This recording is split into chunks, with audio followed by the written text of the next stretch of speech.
사실 오늘 제목을 보면은 상반되는 두 개의 단어가 있습니다. 뭐냐면은 아시겠지만 이성하고 믿음인 것 같습니다. 사실은 이 두 개가 가지고 있는 이 뜻만 봐도 알 수 있듯이 이 두 단어는 사실 굉장히 반대되는 뜻을 가지고 있습니다. 먼저 이 이성이 가지고 있는 단어의 뜻을 한번 좀 살펴보면은 어떠한 척도와 기준을 두고 분별력을 토대로 참, 거짓, 선, 악 따위를 판단하는 능력이라는 뜻을 가지고 있습니다.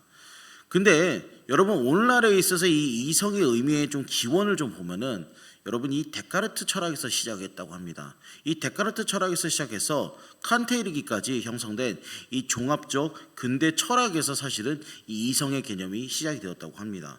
특히나 여러분들 이 칸트가 말하는 이 이성이라는 것은 두 가지로 구성되는데 그것은 바로 인식 능력과 판단이라고 합니다. 그렇기 때문에 칸트에게 있어서 신, 하나님이라는 이 존재는 알 수 없는 존재다라고 칸트는 규정을 하고 있습니다. 쉽게 말하면은 볼 수도 만질 수도 없는 그런 존재다라고 규정을 하고 있는 것입니다. 다시 말하면은 신이라는 존재는 개념화될 수 없기 때문에 인식 자체가 불가능하다라고 칸트는 그렇게 정의를 한 것입니다. 그렇게 칸트는 이 순수 이성 비판이라는 것에서 경험적으로 인식될 수 없는 것은 알 수 없고 따라서 영혼이나 신과 같은 존재는 경험적으로 인식되지 않기 때문에 지식의 영역에서는 감히 알 수 없는 영역이다라고 칸트는 신에 대한 개념을 그렇게 규정하였습니다. 물론 여러분 인간들에게 있어서 뭔가를 인식한다. 이 뭔가를 인식한다라는 이 능력과 판단은 참으로 중요합니다. 왜냐하면은 칸트가 얘기했던 것처럼 경험적으로 인식될 수 없는 것에 있어서 우리의 생각을 판단할 수는 없기 때문이다라는 것입니다. 그러나 여러분 이건 이제 다릅니다. 사실 내가 경험적으로 인식하지 못했다 그래서 모든 게 틀린 것은 사실 아니다라는 것입니다. 왜냐하면은 일단은 우리가 믿고 있는 이 하나님 아버지에 대한 부분도 어떻습니까? 이 하나님 아버지에 대한 부분도 초월적인 부분, 그다음에 성경에 등장하는 수많은 무한하신 능력, 그리고 이성적으로 생각하시는 부분들이 너무나 많다라는 것입니다. 그렇기 때문에 특히 이 오늘 본문도 이와 같다라고 볼 수 있는데 여러분 예수님께서 보리떡 5개와 물고기 2마리로 약 성인 남성만 5,000명을 먹이신 사건을 우리는 오병이어 사건으로 알고 있습니다. 그래서 이 오병이어 사건은 여러분들 우리가 잘 알고 있는데 이 오병이어 사건은 여러분들 사복음서 모두의 성경에 기록이 되어 있습니다. 그러나 오늘 본문에 나오는 이 사건은 유일하게 마태복음과 마가복음에만 기록이 되어 있는데 이것을 또 다른 말로 칠병이어라고도 우리는 부르기도 합니다. 여러분 이 어떤 사람들이 이 사건을 오병이어와 동일한 사건이다라고 주장을 하기도 하지만 사실은 그렇지 않습니다. 오늘 본문에 기록된 이 칠병이어 사건은 오병이어와는 별개의 또 하나의 기적이다라는 것입니다. 가장 큰 차이는 오병이어 사건은 이스라엘 땅에서 하신 사건인 것과 칠병이어 사건은 이방 땅에서 하셨다는 것에 그것의 차이점이 있다라는 것입니다. 아무튼 오늘 본문에서 보면 알 수 있듯이 예수님을 보기 위해서 이스라엘 전역에서 사람들이 몰려왔다라는 것입니다. 예수님은 이 많은 사람들에게 말씀을 전하시기 위해서 사방이 트인 평야로 가셨다라는 것입니다. 예수님께서는 이 큰 무리와 함께 3일 동안 소위 말하면 오늘날로 말하면 사경회를 하셨다라는 것입니다. 처음에 예수님 보려고 온 사람들 중에는 먹을 것을 준비해 온 사람도 분명히 있었을 것입니다. 그러나 예수님이 계신 것 근처에 사는 사람들은 뭐 왔다 갔다 하면서 뭐 끼니를 해결하고 말씀을 듣고 뭐 그렇게 했을 것입니다. 그러나 저 먼 지방에서 온 사람들은 먹을 것 구하기가 사실은 쉽지가 않았다는 것입니다. 그래서 이 먼 지방에서 온 사람들은 먹을 걸 구하기가 쉽지 않아서 2, 3절을 보면 이렇게 말하고 있습니다. 내가 무리를 불쌍히 여기노라. 그들이 나와 함께 있은지 이미 사흘이 지났으나 먹을 것이 없도다. 만일 내가 그들을 굶겨 집으로 보내면 길에서 기진하리라. 그 중에는 멀리서 온 사람들도 있느니라 라고 말을 하고 있습니다. 예수님은 저 멀리서 온 무리들을 불쌍하게 여기셨고 사흘이 지나면서 돌아가게 되었을 때 이들은 길에서 분명히 쓰러질 것이다 라고 말을 하였습니다. 그래서 예수님은 어떻습니까? 이 굶주린 사람들을 그냥 돌려보내시지 않으셨다라는 것입니다. 예수님은 이 사람들을 먹이시고자 하셨다라는 것입니다. 여러분 우리가 예수 그리스도 안에 있을 때 분명 우리는 참 생명을 얻는다는 것입니다. 그리고 우리는 풍성한 삶을 누릴 수 있다라는 것은 그것은 확신한다라는 것입니다. 그래서 예수님은 누구든지 그 앞에 나오는 자들의 삶을 얼마든지 풍성하게 하신다라는 것입니다. 사실 이것은 여러분 어떻습니까? 이거는 이성적인 수치로는 어떻게 측정될 수 없는 것이다라는 것입니다. 이것은 이성의 영역이 아닌 사실 우리의 믿음의 영역이다라는 것입니다. 그렇기 때문에 여러분, 이 믿음의 영역인 이 예수님 안에 우리가 거할 때 여러분들 참된 정말 삶을 살고 얼마든지 풍성하게 사신다는 사실을 여러분 기억하시길 바라겠습니다. 계속해서 말씀을 좀 보면은 예수님은 저 멀리서 온 사람들을 굶겨서 보내게 되었을 경우 이들이 길에서 쓰러질 것이다라는 것을 알고 계셨다라는 것입니다. 이들이 얼마나 먼 거리에서 왔는가는 정확하게 기록이 안 되어서 모르겠지만 아마 상당수 많은 사람들이 먼 거리에서 왔다라는 것을 아마 대략적으로 짐작을 하실 것입니다. 예수님의 제자 중 한 사람은 어쩌면 예수님에게 이렇게 말했을 수 있습니다. 우리가 이 사람들 먹는 문제까지 신경을 써야 됩니까? 라고 반문을 했을 수도 있습니다. 그러나 예수님은 어떻습니까? 거기에 온 사람들의 형편을 아주 섬세하게 살피셨다라는 것입니다. 하나님은 가장 높은 곳에 계십니다. 가장 높은 곳에 계시지만 가장 비천한 자들의 아픔 또한 아신다라는 것입니다.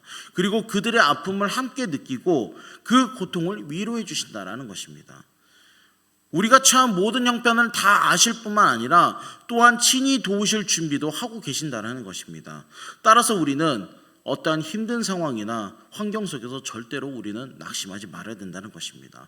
도리어 우리의 모든 형편을 절대로 그냥 내버려 두지 않으시는 하나님이 우리와 함께 계신다는 것을 믿어야 된다는 것입니다. 그래서 정말 이 자리에 있는 우리 청년들, 그리고 더 나아가서 우리 모든 장년분들, 이런 절대자 되신 하나님을 믿어 의심치 마시길 바랍니다.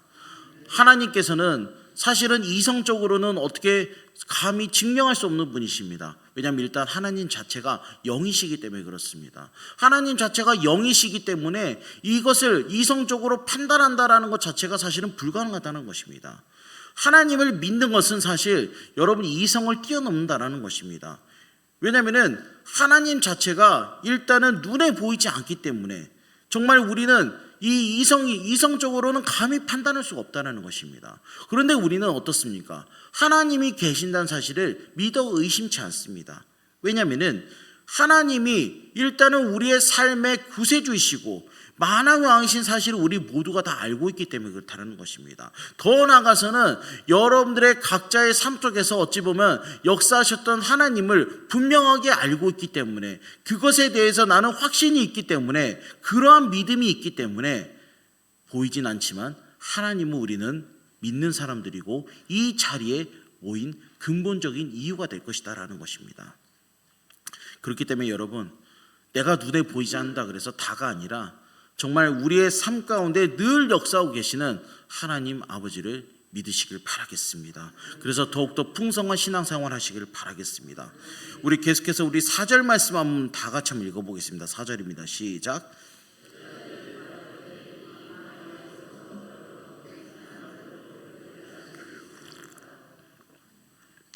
네, 4절 말씀을 보면은 여러분, 제자들이 사실은 이렇게 얘기하는 게 분명한 것은 이해가 못될 것은 아니다라는 것입니다. 왜냐하면 이들이 현재 있는 곳이 광야라는 것입니다. 광야에 있는데 심지어 성인 남성 수만 약 4천 명이다라고 말을 하고 있습니다. 여러분, 우리가 예를 한번 들어 생각해 봅시다. 우리가 여러분들 집에 손님이 온다고 했을 때 여러분들 어떻습니까? 손님.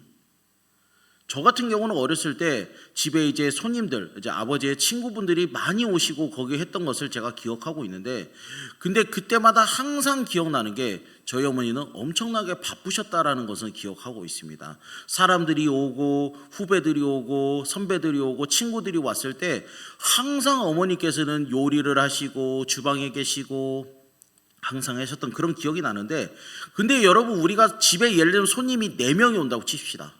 요즘이야 그냥 배달 음식을 시킨다고 하지만 그래도 그 사람의 온 것을 정성을 봤을 때 정말 내가 요리를 해서 대접해야지 하면은 어떻습니까? 그 4명분 음식 준비하는 것도 사실은 쉽지가 않습니다. 솔직히 쉽지가 않은데, 제가 이번에 그것을 정확하게 느낀 게 언제였냐면은 이번에 설날 있지 않았습니까? 설날. 제가 설날 때 거의 아마 처음이었던 걸로 기억하는데, 제가 앞치마를 메고 음식을 만드는 것을 도왔습니다. 그리고 제가 이후에 설거지까지 했는데, 근데 제가 보면서 느끼는 게, 우리 여성분들 정말 대단하구나. 어떻게 이거를 매년마다 그것도 2번씩 이렇게 하는가. 그리고 이게 끝나고 나면 아프다라는 것이 이제는 좀 이해가 됐습니다. 저도 상당히 아팠습니다, 사실은. 예. 아무튼 그랬는데, 이렇게 요리를 준비하고 정말 온 가족의 요리를 준비하는 게 보통 일이 아니구나라는 것을 알게 됐습니다. 그래서 저는 사실 설날 때 항상 음식 먹을 때 아짜 이런 얘기를 많이 했어요. 근데 이제 저는 더 이상 이 말을 안 하게 됐습니다. 그리고 오히려 제 반찬 투정하는 사촌 동생에게 제가 오히려 한마디 했습니다. 그냥 먹으라고, 그냥. 예, 그렇게 얘기를 했었습니다. 예, 여러분, 이렇듯 사실 우리가 이렇게 우리 가족 음식 준비하는 것도 사실 쉽지는 않습니다. 쉽지 않은데 하물며 4,000명이 그 음식을 준비한다는 게 여러분 사실은 어렵습니다. 아니, 이거는 불가능합니다. 그렇기 때문에 제자들은 사실 무척 당황했다라는 것입니다. 그런데 이 4절의 이 제자들의 답변을 봤을 때는 어쩌면 예수님을 믿지 못하는 이 불신의 표현이다라는 것입니다. 사실 여러분들 제자들은 어떠냐면은 그 전에 예수님의 오병이어 사건을 이미 목격한 사람들입니다. 직접 눈으로 봤던 사람들입니다. 그리고 수많은 빵과 물고기를 직접 나눠줬던 사람들이 바로 제자들이다라는 것입니다. 그럼에도 불구하고 제자들은 예수님을 여전히 믿지 못했는데 과연 그 이유가 무엇이냐라는 것입니다. 그것은 바로 이들은 예수님의 능력을 망각했기 때문에 그렇다는 것입니다. 지난날 받은 이 은혜를 잊어버렸다라는 것입니다. 사실 인류 역사에서 유일하게 예수님의 기적을 가장 가까이서 본 것은 예수님의 12제자입니다. 이 예수님의 12제자와 그 외의 제자들만큼 예수님의 이런 모든 것들을 직접적으로 본 사람들이 없다라는 것입니다. 그러나 여러분, 성경을 보면은 이들은 예수님의 그런 공생의 사역 기간 동안 이러한 불신에 빠진 모습들을 간혹 볼 수가 있었다라는 것입니다.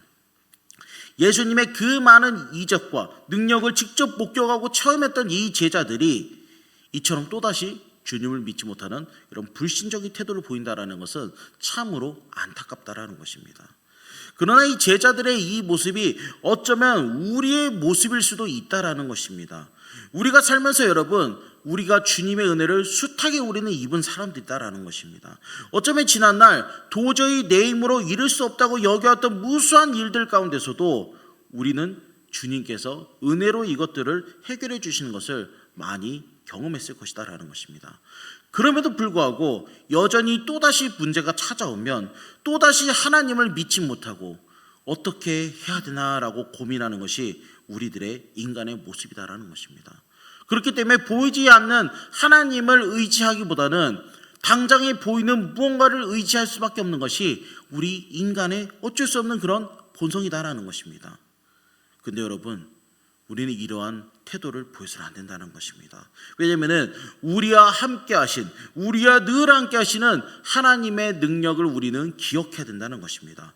여태까지 우리의 삶을 붙잡아 주신 하나님의 은혜를 떠올려야 된다는 것입니다. 하나님의 전능하심을 믿고 염려를 버리고 기도로 간구해야 된다는 것입니다. 그래서 모든 문제를 정말 인간의 그런 능력으로 해결하는 것이 아닌 하나님께 기도하며 어떻게 풀어나가야 되는지, 어떻게 순차적으로 풀어나가야 되는지를 다시 한번 기도하며 고민해야 된다는 것입니다.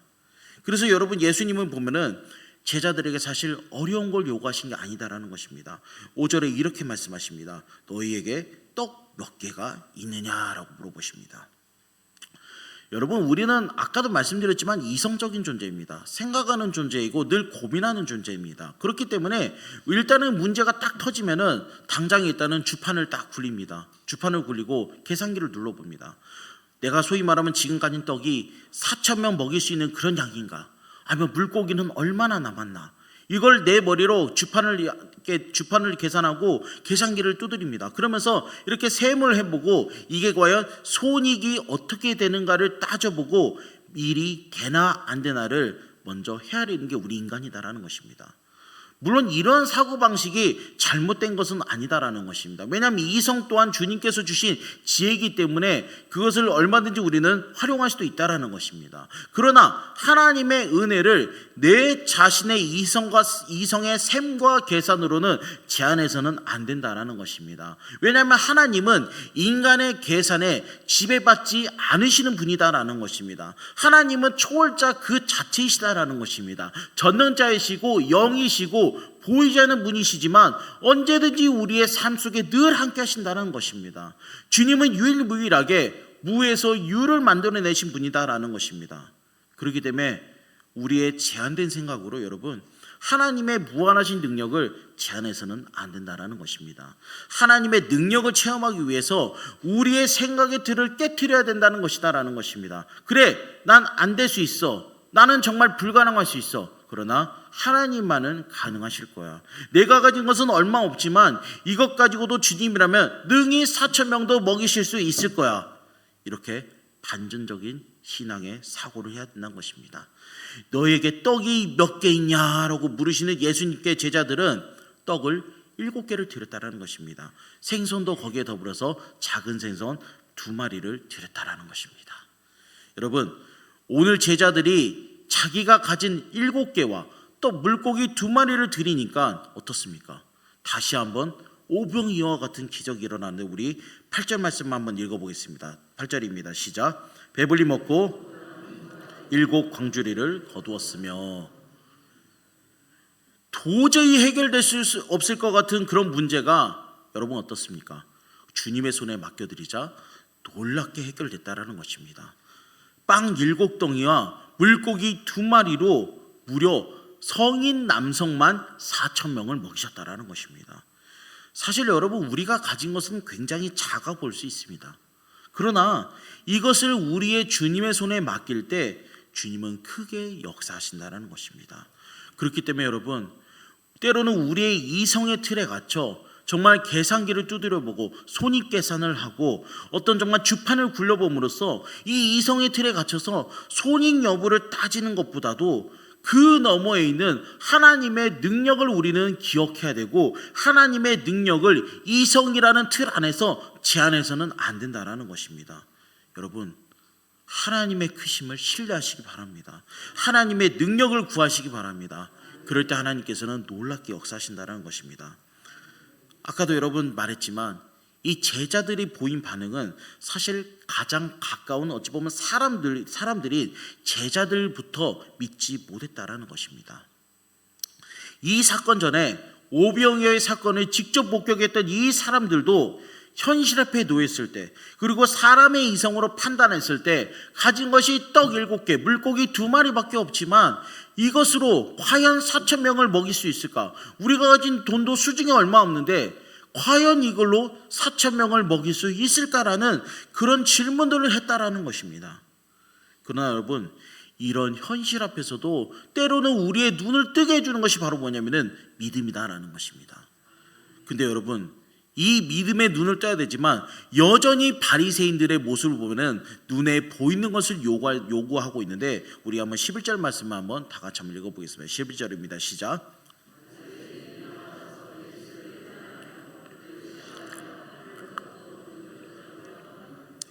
제가 한번 더 읽어보겠습니다. 바리새인들이 나와서 예수를 힐난하며 그를 시험하여 하늘로부터 오는 표적을 구하거늘이라고 말하고 있습니다. 바리새인들은 여러분 예수님 그 자체가 표적이시다라는 것을 보지 못했다라는 것입니다.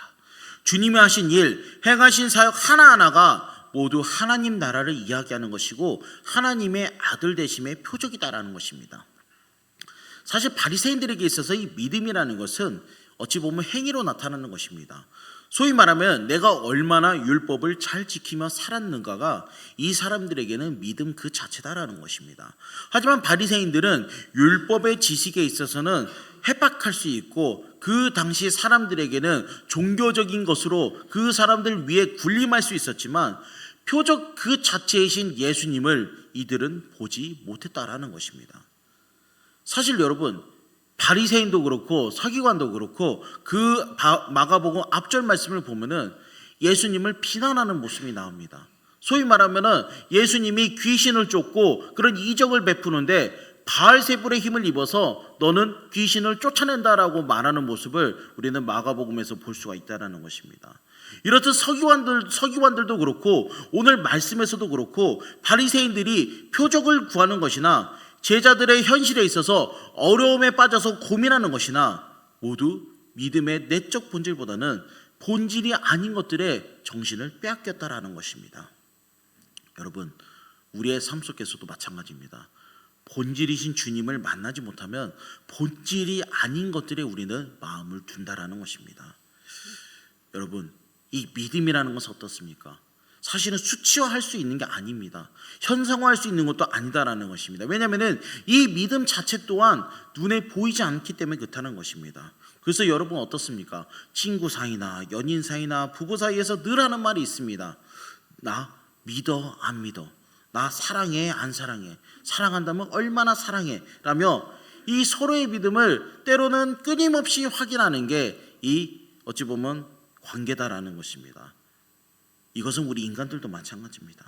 우리 인간들도 어떻습니까? 하나님이 눈에 보이지 않으신 분이기 때문에 늘 우리의 믿음이 흔들릴 때마다 가장 먼저 의심되는 것이 무엇이냐면 바로 하나님에 대한 믿음이다라는 것입니다. 예전에 제가 어떤 사역 현장에서 뵀던 어떤 분은 그리스도인이라면은 하나님께서 나를 지켜주시기 때문에 우리들의 삶 속에서는 어려움이 없어야 된다라고 얘기했던 분도 있었습니다. 물론 우리는 하나님 아버지를 믿는 존재들이기 때문에 사람들이기 때문에 당연히 그렇습니다. 그렇게 해야 됩니다. 그런데 여러분, 우리가 살다 보면서 어려운 일이 생길 수도 있습니까? 없습니까? 당연히 생긴다라는 것입니다. 근데 그 어려운 일이 생길 때 어떻게 대처하느냐가 더 중요하다는 것입니다.